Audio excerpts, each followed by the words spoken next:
हाय, अब देखते हैं ये वाला क्वेश्चन क्या दिया है यहाँ पर। The area of rectangle gets reduced by 8 meters square when its length is reduced by 5 meters and its breadth is increased by 3 meters. If we increase the length by 3 meters and the breadth by 2 meters, then area increases by 74 meters square of the rectangle.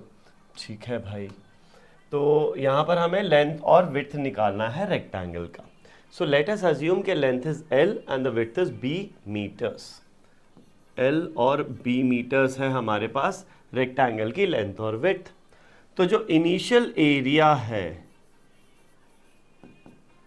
Initial area कितना हो जाएगा? Simply है initial length into initial width. ये हो गया initial area. Now according to the question हमें क्या दिया हुआ है?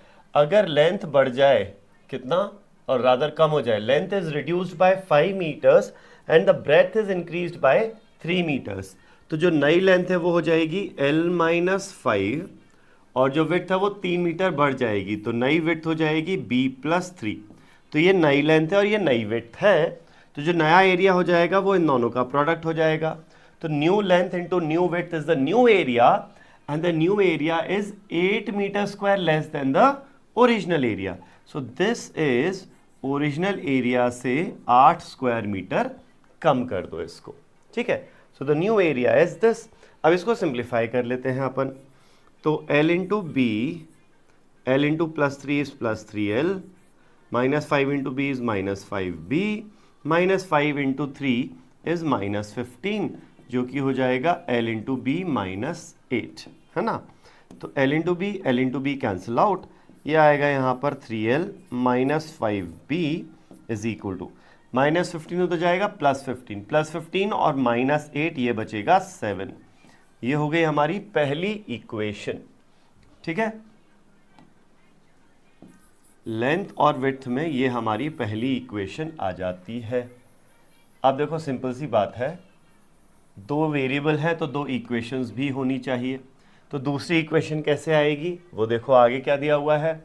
If we increase the length by 3 metres and the width by 2 metres, तो जो ओरिजिनल लेंथ थी L वो 3 मीटर इंक्रीज हो जाए तो वो हो जाएगी L+3, और ओरिजिनल विड्थ जो है वो 2 मीटर बढ़ जाए तो नई विड्थ हो जाएगी B+2।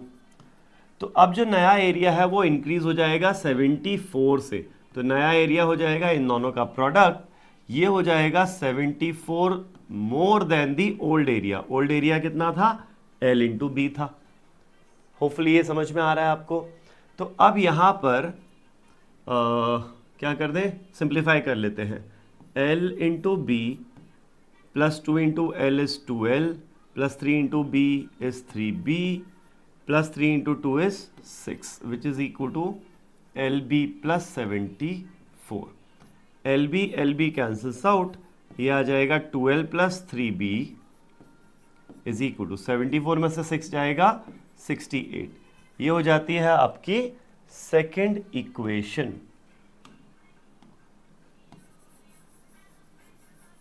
ठीक है। सेकेंड इक्वेशन हो गई। अब फर्स्ट और सेकेंड इक्वेशन को सिंपली सॉल्व करना है अपने को, तो चलो देख लेते हैं, उसको सॉल्व कर लेते हैं, है ना। कौन सा कलर ले लें? कोई सा भी ले लेते हैं, लेट्स टेक वाइट ओनली।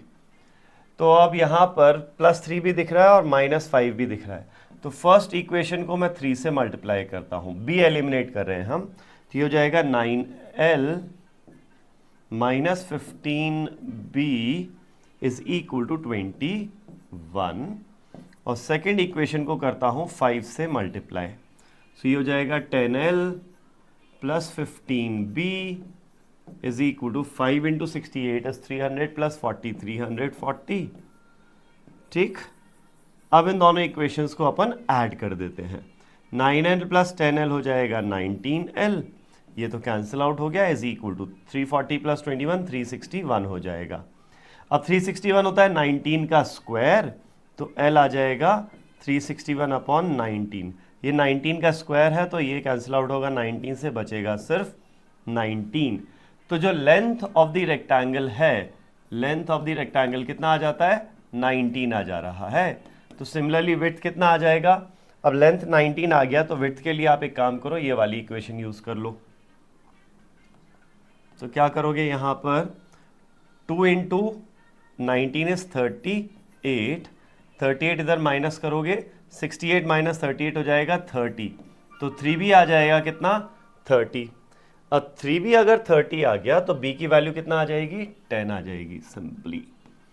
तो ये हो गया हमारा length and width of the rectangle in this particular case. ठीक है, देख लो इसको, लिख लो, फिर आगे बढ़ते हैं।